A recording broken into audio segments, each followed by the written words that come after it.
मनुष्य का जीवन संतुलन का नाम है।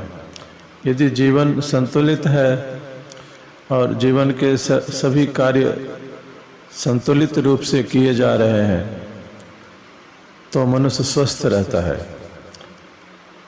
और यदि आपका शरीर पूर्ण स्वस्थ है तो आपको शरीर का पता नहीं चलता।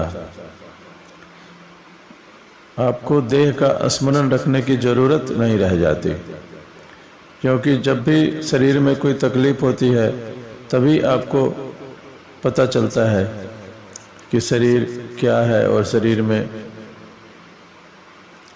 कुछ हो रहा है।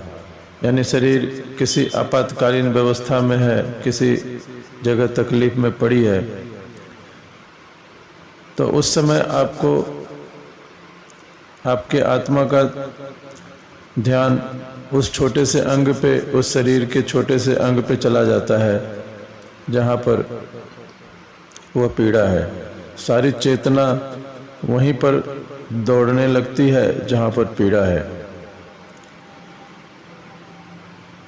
और अगर शरीर में कोई पीड़ा नहीं है तो ध्यान रखना, आपका पूरे शरीर पे कहीं भी ध्यान जाएगा ही नहीं, और फिर ध्यान करने में बहुत आसानी होती है।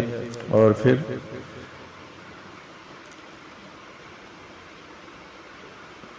शरीर से आप शरीर में योग कर सकते हैं और योग के द्वारा आप ध्यान बहुत अच्छी तरह कर सकते हैं।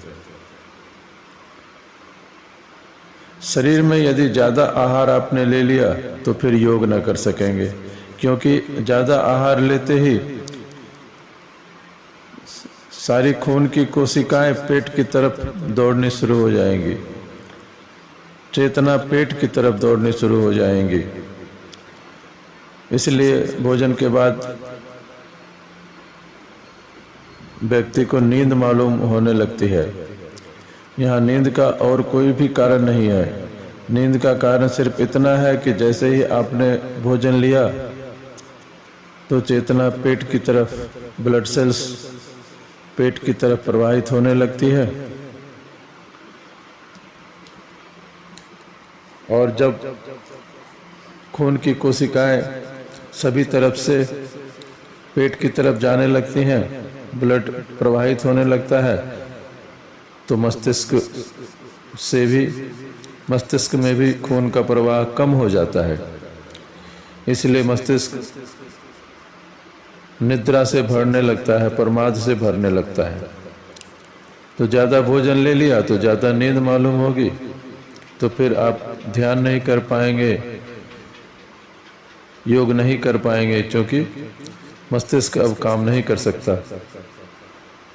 इसलिए भोजन के बाद मस्तिष्क का कोई काम करना कठिन है, और यदि आप जबरदस्ती करें तो फिर पेट में जो खाना है, भोजन है, उसको पचने में तकलीफ हो जाएगी, दिक्कत आ जाएगी। जितनी चेतना पचाने के लिए चाहिए वह पेट को उपलब्ध ही नहीं होगी। यदि आपने कम भोजन किया है तो भी चेतना पेट की तरफ जाएगी, क्योंकि भूख की खबर फिर पेट देगा कि और ज़रूरत है। ज़्यादा ले लिया तो कहेगा ज़्यादा ले लिया, इतने की ज़रूरत न थी। तो भोजन ऐसा करें कि न कम न ज़्यादा। एक ऐसा बिंदु है भोजन का जहाँ न कम है न ज़्यादा है, और जिस दिन आप उस अनुपात में भोजन करना सीख जाएंगे उस दिन पेट को चेतना मांगने की कोई ज़रूरत नहीं पड़ेगी। उस दिन चेतना कहीं भी यात्रा कर सकती है।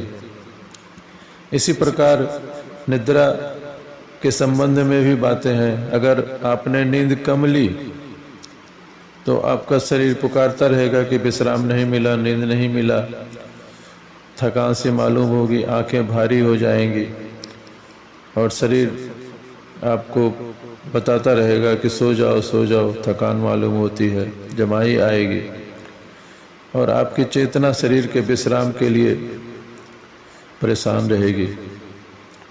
ठीक इसके विपरीत यदि आपने ज़्यादा सो लिया तो शरीर सुस्त हो जाएगा, और शरीर आलस्य से प्रमाद से भर जाएगा और फिर दिन भर चेतना उसके प्रमाद से पीड़ित रहेगी। तो नींद का भी एक सही अनुपात है, एक संतुलित अनुपात है, एक संतुलित समय है, उतनी ही नींद लें जहां पर शरीर कहे कि न तो कम सोए न ज्यादा सोए। तो ध्यान करने के लिए, योग करने के लिए एक संतुलित नींद की जरूरत है। यानी पूरा व्यक्तित्व आपका संतुलित होना चाहिए, असंतुलित नहीं। क्योंकि असंतुलन होने से भीतर की जो लयबद्धता है वह टूट जाएगी और टूटी हुई लय से ध्यान में प्रवेश आसान नहीं होगा। इस सत्य को ठीक से समझना होगा कि यह संतुलन प्रत्येक व्यक्ति के लिए भी अलग है। हो सकता है कि 7 घंटे की नींद आपके लिए पर्याप्त हो तो दूसरे 5 घंटे में ही उतनी नींद आपके बराबर की नींद ले सकते हैं। इसलिए आपने देखा होगा कि जो व्यक्ति बूढ़े हो जाते हैं और घर परिवार में सुबह 4 बजे सभी बच्चों को उठा देते हैं कि ब्रह्म मुहूर्त हो गया, उठो, नहीं उठते हो, आलसी हो। लेकिन उनको पता नहीं है, बूढ़े बुजुर्ग हैं, कि अब उनकी नींद की मात्रा कम हो गई है, उनको कम नींद चाहिए, जबकि बच्चे को ज़्यादा नींद चाहिए। क्योंकि माँ के पेट में बच्चा 9 महीने तक 24 घंटे सोता रहता है, जरा भी जगता नहीं, क्योंकि शरीर का निर्माण हो रहा है। बच्चे का जगना खतरनाक हो सकता है, इसलिए प्रकृति उसको 24 घंटे बेहोशी की अवस्था में, निद्रा की अवस्था में बच्चे को रखती है। तो 24 घंटे बच्चा सोया रहता है, मांस बन रहा है, मज्जा बन रहा है, तंतु बन रहे हैं, पूरा शरीर बन रहा है। और जब बच्चा पैदा होता है तो 23 घंटे 22 घंटे सोता है, 20 घंटे सोता है, फिर 18 घंटे सोने लगता है। उम्र जैसे जैसे बड़ी होती है नींद कम होती चली जाती है। तो इसलिए बूढ़े बुजुर्ग लोगों को नींद की शिक्षा कभी नहीं देनी चाहिए, क्योंकि इससे बच्चों को नुकसान पहुंच सकता है, उनका संतुलन बिगड़ सकता है। और हम बच्चों के संतुलन को पहले ही दिन से बिगाड़ना शुरू कर देते हैं। तो वह असंतुलित जीवन जीता है। कोई बच्चा कम सोने वाला बन जाएगा, कोई ज़्यादा सोने वाला। उसकी नींद की मात्रा कभी दिन में ज़्यादा होगी, कभी रात में ज़्यादा होगी। एक उसके जीवन में असंतुलन पैदा हो जाएगा। क्योंकि माँ बाप अगर पुराने ढांचे और ढर्रे के हुए तो उसकी नींद को कम करवा देंगे, और बच्चा अगर उपद्रवी है तो ज़्यादा सोना शुरू कर देगा। दोनों में से कोई भी बात सही नहीं है और संतुलन खो जाएगा, सब अस्त व्यस्त हो जाएगा। वृद्ध व्यक्ति को नींद कम क्यों आती है? 3 से 4 घंटे तक की नींद काफ़ी होती है, क्योंकि शरीर में अब कोई निर्माण नहीं हो रहा, शरीर अब विसर्जन की तैयारी कर रहा है और नींद की कोई ज़रूरत नहीं है। शरीर में कुछ नया बन नहीं रहा, सब नया बनना बंद हो गया है। तो इसलिए बुढ़ापे में नींद कम आती है। भोजन के संबंध में भी हम बच्चों को कितना भोजन चाहिए, बच्चे की प्रकृति को हम तय करने नहीं देते। हम खुद बच्चे को खिलाते रहते हैं कि नहीं और खाओ और खाओ, और ज़्यादा खिलाने की कोशिश में हर माँ बाप बच्चे को का संतुलन बिगाड़ देते हैं। और एक बार प्रकृति ने संतुलन छोड़ दिया तो फिर इसके विपरीत अति भोजन हो सकता है बच्चों का, जो कि बहुत ही नुकसानदायक है। तो हम बच्चों को सोने की, खाने की सारी आदतें नष्ट कर देते हैं और फिर जिंदगी भर बच्चा परेशान रहता है। आप देखें, जानवर कोई भी हो, अगर उसकी तबीयत खराब है तो वह कभी भी भोजन नहीं करेगा। सबसे पहला काम वह यह करता है कि भोजन छोड़ देता है, जबकि व्यक्ति खाता ही रहता है, खाता ही रहता है। सिर्फ आदमी एक ऐसा जानवर है जो प्रकृति की कोई आवाज नहीं सुनता, और हम बचपन से बिगाड़ना भी शुरू कर देते हैं बच्चों को। इस तरह से बिगाड़ने में लगे रहते हैं जिसका कोई हिसाब नहीं है। इसलिए हमारा भोजन, हमारी निद्रा, हमारा जागरण, हमारे जीवन की सारी दिनचर्या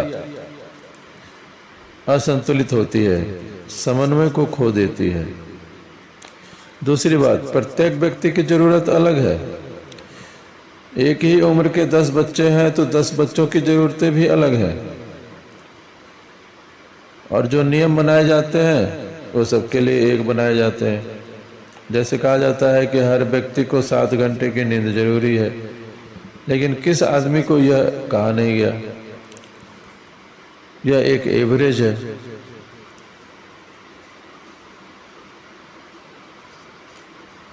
लेकिन हर व्यक्ति की जरूरत अलग है। किसी को 6 घंटे तो किसी को 7 घंटे, कोई 5 घंटे में ही फ्रेश हो जाता है। तो आपको अपना ही तय करना है कि आप कितनी नींद के बाद फ्रेश महसूस करते हैं, और प्रयोग से ही, अभ्यास से ही तय करना पड़ता है, और यह ज़्यादा कठिन नहीं है। अगर आप ईमानदारी से प्रयोग करें तो आप कुछ ही दिनों में तय कर लेंगे कि आपको कितनी नींद की जरूरत है, कितने भोजन की जरूरत है। जितनी नींद के बाद आपको पुनः नींद का ख्याल ना आए, आलस्य न पकड़े, ताजगी आ जाए, वही बिंदु आपकी नींद का, संतुलित नींद का बिंदु है। और समय भी आप तय नहीं कर सकते। समय भी प्रकृति खुद तय करती है कि आपको कब सोना है, क्योंकि प्रत्येक व्यक्ति के शरीर की आंतरिक जरूरत अलग है, और उस जरूरत के हिसाब से ही प्रत्येक को अपनी नींद की व्यवस्था तय करनी चाहिए। व्यक्ति की सारी तकलीफें 45 के बाद शुरू होती हैं। आदमी के शरीर में बीमारियां, तकलीफें, परेशानियां 45 से पहले बहुत कम लोगों में देखी गई हैं, लेकिन 45 के बाद अधिकतर लोगों में सारी परेशानियां, बीमारियां, तकलीफें शुरू हो जाती हैं। शरीर में उपद्रव शुरू होने लगते हैं। इसलिए नहीं कि आप बूढ़े हो रहे हैं, वो इसलिए है कि आपने इसके पहले 10 साल पहले जो आप खाते थे, आप उसी जो आदत थी खाने की, सोने की, आप उन्हीं आदतों को जारी रखना चाहते हैं, जबकि अब शरीर को उतने भोजन की जरूरत है नहीं, न उतने सोने की जरूरत है। लेकिन अगर नींद ना आए तो व्यक्ति परेशान होता है कि मेरी तो नींद खराब हो गई।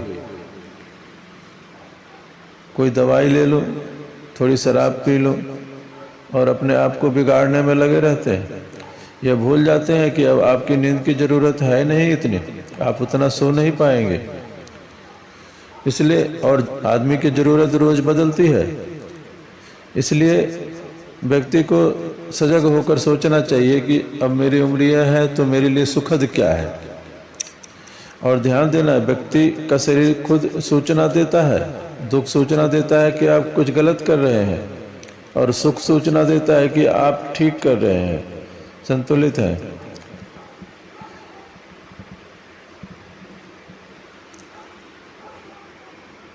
तो ठीक समय पर अपनी जरूरत के अनुकूल भोजन, ठीक समय पर अपनी जरूरत के अनुकूल निद्रा, ठीक समय पर अपनी जरूरत के अनुकूल स्नान, ठीक दिनचर्या से एक आंतरिक सुख की भाव दशा बनती है। यह बहुत ही आदमी का जीवन फिर सुखमय हो जाता है,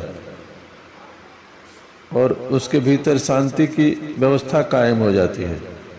और शांति की अवस्था में व्यक्ति ध्यान में सरलता से प्रवेश कर सकता है, और ध्यान और योग न भी करे तो व्यक्ति का जीवन सुखमय रहता है। उसका मानसिक स्तर बहुत ही शांतिप्रद होता है। यदि शरीर सुख की खबर देता है तो आप ठीक जी रहे हैं, और शरीर दुख की खबर देता है तो आप गलत जी रहे हैं। इसी प्रकार सुख और दुख का मापदंड बना लेना चाहिए, क्योंकि अति श्रम भी कोई करता है तो भी नुकसान होता है, श्रम बिल्कुल न करे तो भी नुकसान होता है। बच्चे को जितना श्रम करना जरूरी है, बूढ़े को उतना जरूरी नहीं है। जो बुद्धि से काम कर रहा है और जो शरीर से काम कर रहा है उसकी भी ज़रूरतें अलग हैं। जो बुद्धि से काम कर रहा है, दिमाग का ज़्यादा प्रयोग कर रहा है, उसे ज़्यादा भोजन नहीं चाहिए और उसे फिर कुछ व्यायाम की भी ज़रूरत है।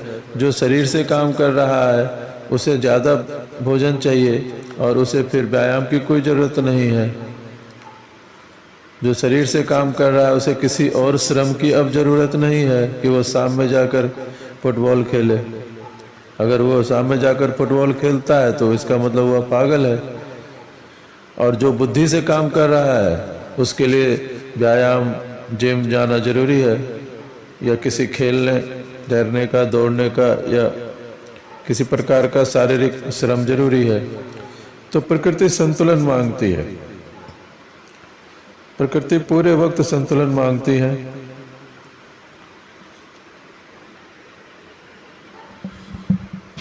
तो जो लोग कहते हैं कि ध्यान में बड़ी कठिनाई है, योग में बड़ी कठिनाई है, ध्यान नहीं लगता है, तो इसका मतलब है कि वे उपद्रव में है और उपद्रव की सारी व्यवस्था वह खुद ही कर रहे हैं, कोई और नहीं करवा रहा।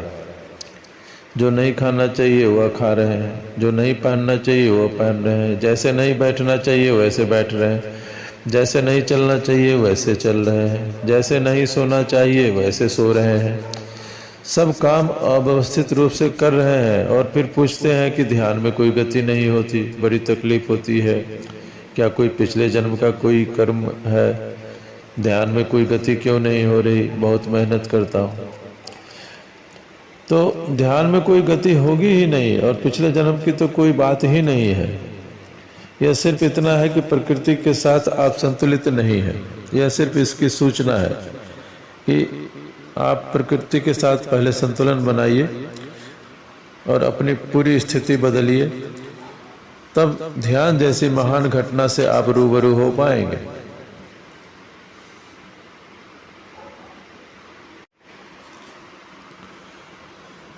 मनुष्य का जीवन